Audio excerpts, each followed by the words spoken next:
Hi! Today pag-usapan natin kung paano ba maging Shopee affiliate at kung paano kumita bilang Shopee affiliate. Una, kailangan nyo mag-fill out ng Shopee affiliate form. Reminder lang po na kung ano po yung details ninyo sa Shopee account ninyo, yan din po yung details nyo dapat sa Shopee affiliate form. So, dyan po kasi kailangan nyo mag-provide ng dalawang ID. So, dapat po, tama po yung details ninyo sa form at dun sa ID na ipipresent po ninyo. So, ganito po yung email ninyo, email na marireceive ninyo kay Shopee.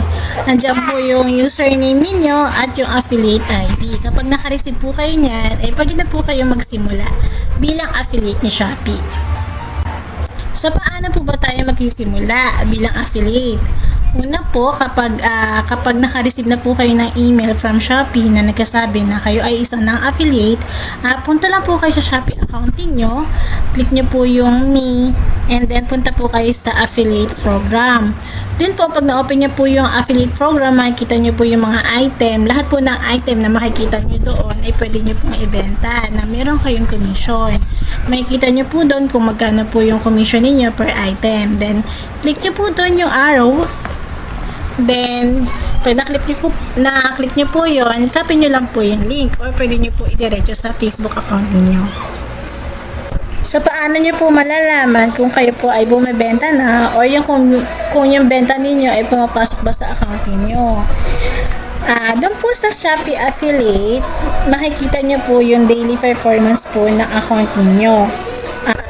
Doon po sa part ng offer, per part po, makikita ninyo yung your performance tapos yung date po.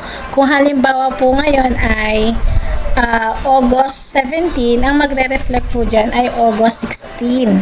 So, dyan po makikita ninyo kung ilan po yung numbers na, kung ilan po yung nag-click sa link ninyo na na-post nyo po sa social media, kung ilan po yung umorder, at kung magkano po yung total amount commission nyo on that day. Sa conversion po, makikita nyo yung unpaid, pending, completed, and canceled. Yung unpaid, hindi pa nababayaran. Pending is hindi pa na-deliver sa client. Completed, na-receive na ni client yung item.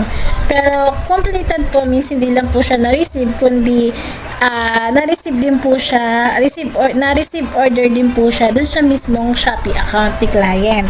And then cancel, ibig sabihin, hindi na-deliver kay client yung item. Sa income po, dito yung makikita ninyo yung weekly billing sa inyo ni Shopee.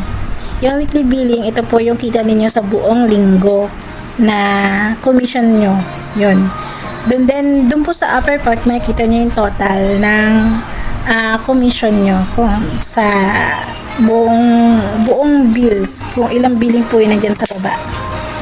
Babayaran po tayo ni Shopee through Shopee Pay and Cbank.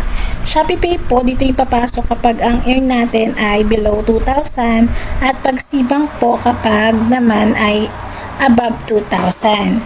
So, sa next video po natin, ipapakita ko sa inyo kung paano po mag-fill out or kung paano mag-open account sa Cbank at ganoon din po sa Shopee Pay.